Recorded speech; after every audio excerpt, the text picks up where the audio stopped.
So just what's happening when your subject goes gray?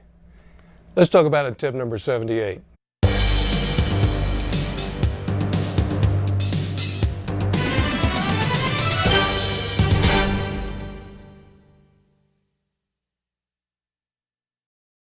Hey, welcome back to 101 Tips for Interviewing Interrogation. Host Stan Walters.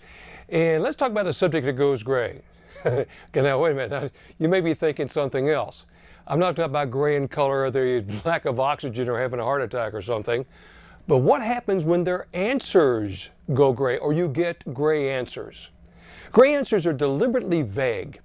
The subject's doing that on purpose, giving you a vague response. Now here's what happens in a reverse sense with preconceptions. Go back and look further back in an early part of the series of 101 Tips and look at the section that talks about preconception. What's happening here is the subject's going to give answers that are very vague, where they have no boundary to it, have no real parameters to it, and they give responses, and it lets you fill in what you think it might be. So it's the old thing, you know what happens when people assume? Okay, you remember that? It makes an ass out of you and me. That's what's happening. Now let me give you an example for what gray answers are. Has this ever happened before? Yes, but that was a long time ago. Now see, your brain just filled in, well, what's the definition of a long time ago? Okay, is it a long time ago, 3 or 4 days, a couple of weeks, a couple of months, or just 15, 20 minutes ago? We only took a few of them. Well, how many is a few? 2 or 3 dozen cases a piece every day, each week since the guy's been working at the Rolex factory? That's a great answer. So your brain begins to fill in. Only left alone for about a couple of minutes. Well, a couple of minutes, you know, where that sounds like a boundary, but only for a couple of minutes. And the person's letting you feel in, well, you must have been just a short time, and you don't really know for sure if it's been a longer period of time. One of the things that happens, and an example I use in class, is a lot of times on the first day of class, usually right after the lunch break, students will come up and ask me, we're just curious, you know, we're having a good time, it's a great class and everything. What time will be done in evenings? And so I take this opportunity to kind of set them up. I said, I'll be done by 6, or we'll be done by 6. So I got to include them in it, right?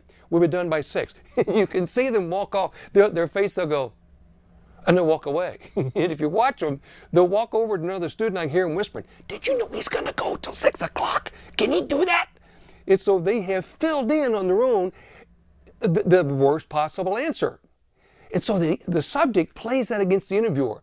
So if you think it's going to be a large number, then they'll diminish the number, but you don't know how many it might be. Or if you think a little number, they'll go a large number, or they let your mind fill it in. Okay, I've got one tape of a person that was asked if she'd ever been to the location. She said only about 12 to 18 times. Here's the key for the interviewer. Anytime your subject goes gray or you get gray answers, you make them be specific. Fill in details. For example, 12 to 18 times, you might want to ask, well, and if you don't think the subject really believes their own answer, which they don't, you want to get specifics out of them. Could it be more than 18? Is it possible less than 12? And don't rule out, it might be none. So this is part of the bargaining section we talked about of our reaction response behaviors. Look back at the bargaining section. And the bargaining is to be evasive. It's to disguise information. And so we leave very open and fluid boundaries or parameters that allows the interviewer to fill in. So remember, the subject's also being deceptive. They target 3 areas: time, people, and places. And so often it's possibly as time or amounts or a certain number of things. Have you ever used cocaine? Yes, but it's been a long time ago. Well, about how long ago was it? Let's see, 5, 10, 15, 20 minutes would be what? That depends on the definition of how long ago is long. Or it's been a while back. Or wasn't that many, only a few times. Wasn't very much, not too far. If you had the dentist there, you're going to feel a little pressure. Well, yeah, define a little pressure.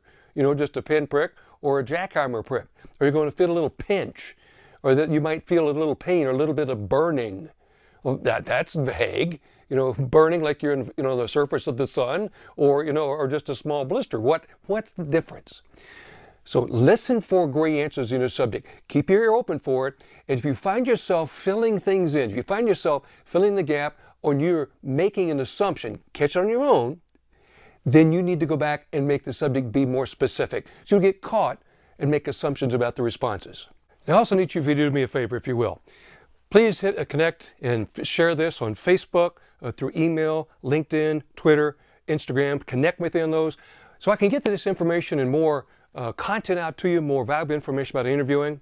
If you will, please share. Down there, hit the share and the like button. And let me hear some experiences you've had with Gray Answers. And if your agency is at this point in its budget, are you open to an opportunity and open to a conversation about talking about bringing the training programs and modifying it for your particular agency? The information I have is good for auditors and for law enforcement, military, government intelligence, government agencies. And I think you find it valuable. The innovative materials that we can get for you folks is they maximize information they get from victims and witnesses. So again, to see you next time for tip number 79. This is Stan Walters. Be safe.